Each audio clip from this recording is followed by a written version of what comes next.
GPT Kristus Alfa Omega Ngesrep. Shalom saudara sekalian, apa kabarnya?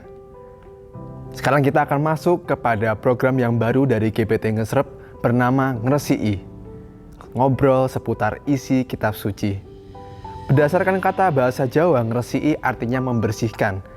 Jadi semoga melalui program ini kita dapat detoksifikasi hal-hal yang tidak baik dalam diri kita menurut firman Tuhan.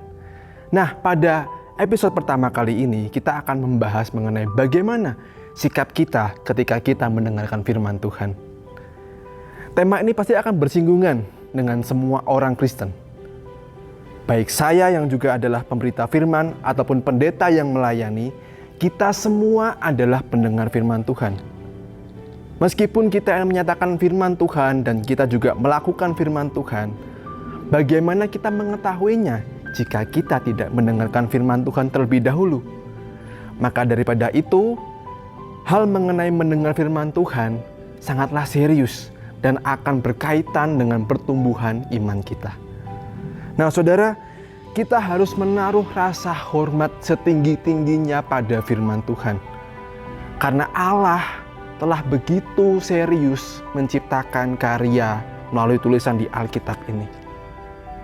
Kita dapat melihat bahwa Allah bekerja melalui puluhan penulis di kitab Perjanjian Lama atau Perjanjian Baru dengan berbagai macam latar belakang mereka. Mereka ditunjuk, mereka dipilih, dan mereka mengerjakan bagian mereka dituntun oleh Roh Kudus.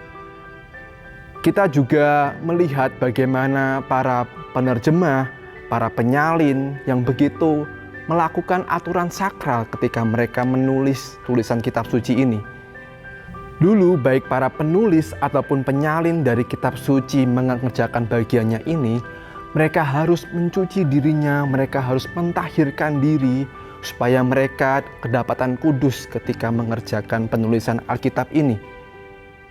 Pengerjaan Alkitab sendiri dikerjakan dengan kurun waktu yang tidak sebentar.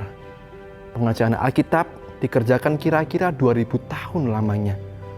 Nah saudara, bayangkan dengan penulis yang berbeda-beda dan kurun waktu yang cukup panjang menghasilkan tema yang sama. Bagaimana mungkin? Nah, hal ini dimungkinkan karena Roh Kudusnya yang sama. Karena Roh Kudus terus bekerja dari awal penulisan Alkitab hingga akhirnya selesai, kira-kira mungkin abad pertama, akhirnya menghasilkan satu topik yang sama. Kemudian hasil tulisan tersebut diterjemahkan, kemudian disebarluaskan ke bahasa nasional dan juga bahasa lokal. Kalau kita melalui LAI, Lembaga Alkitab Indonesia, dan kemudian disesuaikan dengan konteks bahasa kita sehari-hari. Dulu pun saya juga mengalami kesulitan tersebut ketika saya di Kalimantan Utara dan harus menerjemahkan bahasa Alkitab dari bahasa aslinya kepada bahasa lokal setempat. Kita harus berpikir berulang-ulang apa bahasa yang tepat bagi mereka. Karena itu saudara, kita harus benar-benar menghormati Alkitab ini dan bagaimana Alkitab itu disampaikan kepada setiap kita. Nah saudara, kita perlu mengakui bahwa firman memiliki kuasa ilahi ketika itu disampaikan kepada setiap kita. Ibrani 4 ayat 12 berkata demikian, sebab firman Allah hidup dan kuat dan lebih tajam daripada pedang bermata dua manapun. Ia menusuk amat dalam sampai memisahkan jiwa dan roh, sendi-sendi dan sumsum. Ia sanggup membedakan pertimbangan dan pikiran hati kita. Karena itu tidak ada yang sehebat dari firman Tuhan untuk mengajarkan kehidupan manusia. Kita boleh mendengarkan para motivator yang terbukti dapat memberikan insight-insight terbaru untuk kehidupan kita. Kita bisa dengarkan Jack Ma, Mario Teguh, dan lain sebagainya. Mereka terbukti memberikan pemahaman yang baru sehingga kita dapat berjalan dengan baik. Tetapi untuk yang mengubahkan kehidupan manusia dengan sungguh-sungguh, maka kita membutuhkan firman. Jika engkau membutuhkan kebenaran yang sungguh-sungguh membebaskan engkau dan kuasa ilahi yang dapat mengubahkan kehidupan kita, maka di situ saudara membutuhkan firman Tuhan. Mungkin dari kita ada yang meragukan, dan berkata demikian, wah, aku ini orangnya kayak gini. Kalau watu itu bisa diobati, kalau watak itu ora iso. Kalau batuk bisa diobati, tapi kalau watak itu sudah demikian, gak bisa diubah. Tapi saudara, kita harus menyadari bahwa ada obatnya, yaitu adalah firman Tuhan.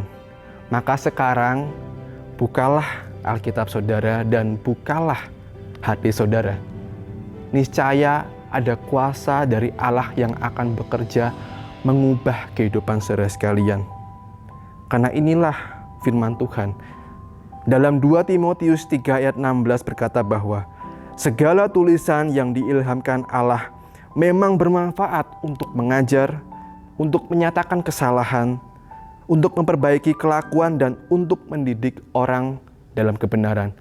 Inilah natur dari Alkitab. Alkitab memang bekerja demikian dalam kehidupan setiap kita. Nah sekarang saudara, praktiknya adalah mari kita mulai bergemar untuk membaca Alkitab. Alkitab loh ya, bukan renungan, bukan video rohani dan sebagainya. Ya is oke, kita boleh untuk membaca renungan, tapi bukan bersifat substitusi atau menggantikan. Kita harus mengalami sendiri untuk membaca Alkitab tersebut. Kita ingin mendapatkan teks-teks yang orisinil di Alkitab. Kita tidak ingin banyak embel-embel tambahan kata-kata lain dari manusia. Mari kita membaca Alkitab sendiri dan kita tenggelam di dalamnya. Kemudian saudara, taruhlah rasa hormat juga kepada para pemberita firman. Jika ada yang menyampaikan firman kepada setiap kita, mari saat ini kita menyimak dengan seksama. Karena mereka ini adalah orang-orang yang sudah dipercayakan untuk menyatakan firman Tuhan kepada setiap kita. Maksud menghormati bukan berarti kita mendewakan, kita terlalu menghormati seperti presiden dan sebagainya. Bukan seperti itu. Tapi kita menaruh respect kepada orang yang menyatakan firman Tuhan kepada setiap kita. Terlepas dari apapun yang dilakukannya, terlepas dari bagaimana orangnya, mari kita mendengarkan dia.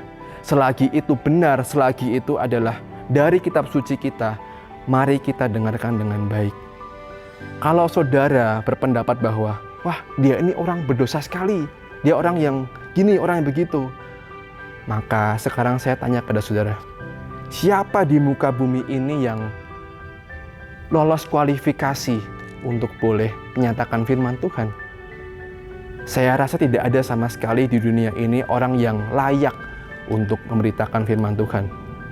Karena itu saudara, soal menyatakan firman Tuhan bukan berbicara soal layak atau tidak layak.